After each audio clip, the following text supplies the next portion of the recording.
Vriende, goeiemôre. Dis Dinsdag 19 Augustus en ons is by Koffiekuier 966.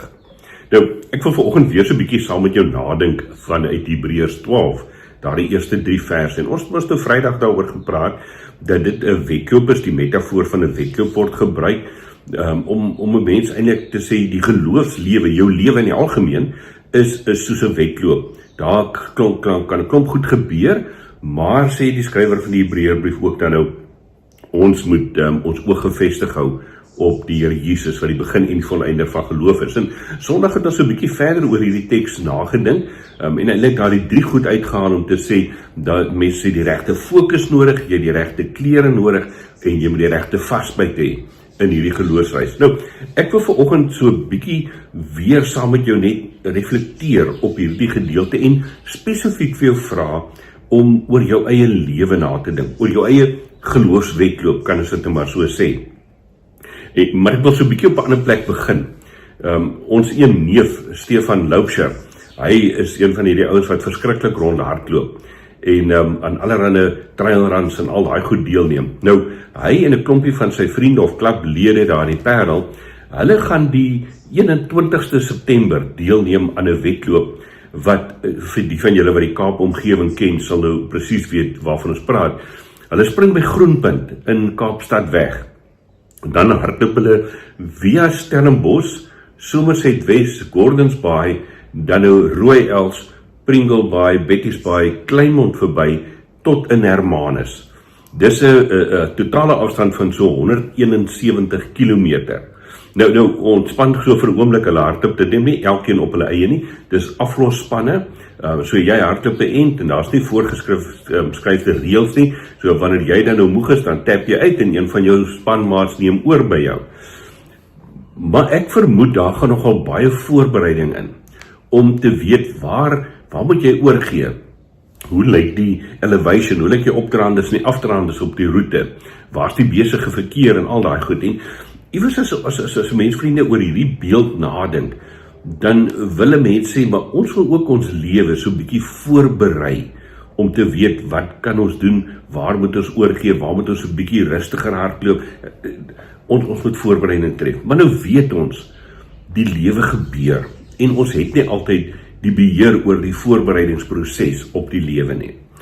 Maar as die skrywer van die Hebreërbrief dan vir ons kom sê, in hierdie wedloop is daar 'n paar goed wat ons kan onthou. Natuurlik is daar 'n skare van geloofsgetuies, die ouens wat ons van die kant af, kan ons mens maar sê, aancheer, want hulle het die wedloop al voltooi. Hy sê vir ons moet die laste afgooi, die sonde, en ek gaan nie vanmôre daarop in nie. Jy weet wat is die goed wat dit vir jou moeilik maak om in hierdie geloofswedloop deel te neem. Maar dan die belangrike wat hy sê is, ons moet die oog gefestig hou op Jesus Christus, die begin en die volëinder van die geloof. Nou, ek dink dit is belangrik dat ons in die lewenswedloop natuurlik ons oog gefestig sal hou op die Here Jesus. Maar dan nie net in daardie tye wat ons 'n opdraand kry en wat dit moeilik en swaar gaan nie. Dit moet 'n voortdurende proses wees.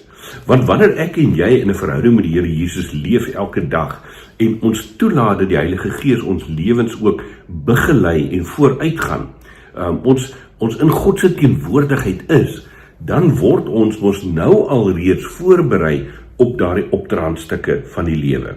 Op daardie momente in die lewe wat jy voel, ek wil nou handdoek ingooi, ek wil nou sê nee, ek kan nie meer hierdie wedloop verder hardloop nie.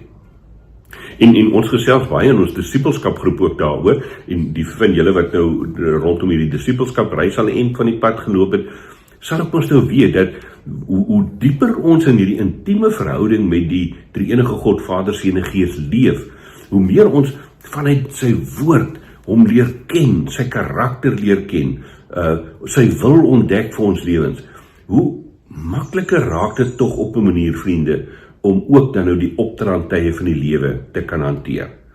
Hoor mooi, ek sê makliker, dit sal nooit maklik wees nie, want ons wil graag die lewe half gelykmatig leef, en ons wil die goeie van die lewe kan geniet. Dis 'n tipies menslike instelling, maar wanneer ons met die oog gefestig op die Here Jesus elke dag leef, dan kom jy in daai moeilike tye en jy weet ook, nou moet ek vasbyt. Nou kan ek nie deurkom want ek weet die Here Jesus is by my, hy dra my. Die skrywer van die Hebreërbrief sê daar in die tweede deel van die gedeelte, dit so mooi, hy sê, terwille van die vreugde, wat vir hom in die vooruitsig was, praat nou van Jesus Christus, het hy die kruis verduur, sonder om vir die skande daarvan terug te deins. En nou sit hy aan die regterhand van die troon van God.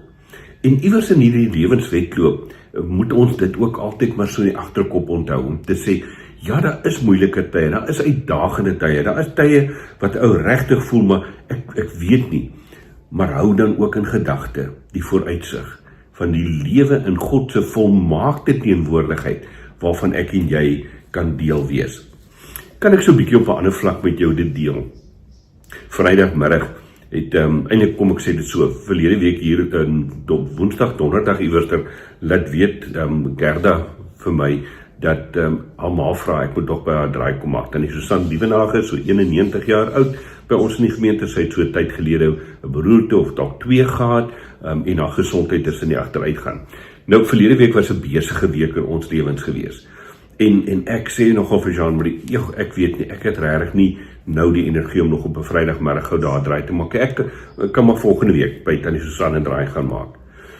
Maar iewerster sê my liefde vir my, man, kom ons gaan gou. Sy 4 uur klaar gewerk het, kom ons gaan na Tannie Susan toe en ons kuier 'n bietjie daar. Nou, ons doen dit nou so. Saterdagoggend vroeg is Tannie Susan oorlede. En iewerster is dit tog so dankbaar dat hy so 'n bietjie van daai vooruitkyk kon gehad het om te sê, man, ons weet nie noodwendig hoe die pad loop nie. Gee nou aandag aan dit wat jy kan doen. En jy weet wat in jou lewe op die oomblik gebeur. Jy weet wat die dinge is wat nou dalk vir jou soos 'n verskriklike bult voor jou lê. Waarvan jy nie weet hoe moet jy dit maak en hoe gaan jy dit deurkom en vasbyt. Fokus op die Here Jesus. Raak ontslaaf van die negatiewe goed wat jou vashou. Ook ons sondige gedagtes, ons negatiewe denke wat ons so baie keer vasklem.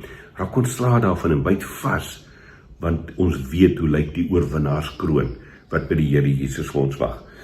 Vriende, die Hebreërskrywer sluit af en hy sê, hou hom voor oë, hou die Here Jesus voor oë, want dan sal ons nie geestelik moeg word en uitsag nie. Mag het vir my en jou waar wees, ook vir die week wat voor lê, dat ons in die wedloop van die lewe, in die geloofswedloop wat ons hardloop, dat ons die hele tyd sal bly fokus op Jesus Christus, ons verlosser en Here. Kom ons sit so dan met ons saam. Vader, ons is baie daar, maar moedeloos, ons bene raak lam, by wyse van spreuke, en die bulte lyk hoog en groot en lank. En dan is die versoeking heel dikwels daar, dat ons kan sê, ag, ek sien nie meer kans nie. Maar dankie dat ons ook kan weet, in hierdie geloofswedloop wat ons hardloop, met al die uitdagings van die tyd waarin ons leef ook, Here Jesus, dat ons U voor oë kan hou, dat ons kan fokus op die voorbeeld wat U vir ons geleef het.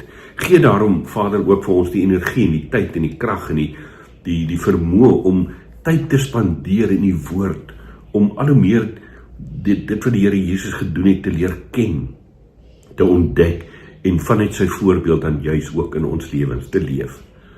Ons weet nie wat vandag en môre op ons wag nie, maar ons weet, Here, U is reeds besig om ons vooruit te gaan en daarin kan ons vashou. Wil U daarom vir ons seën, wil U gee dat ons nie geestelik moeg sal word nie, maar dat ons sal vasbyt en eindtyd sal volhard. Ons bid dit in U naam alleen. Amen.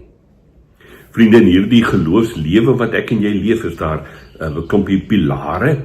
Die eerste het ons vir mekaar gesê is om die onsigbare te sien.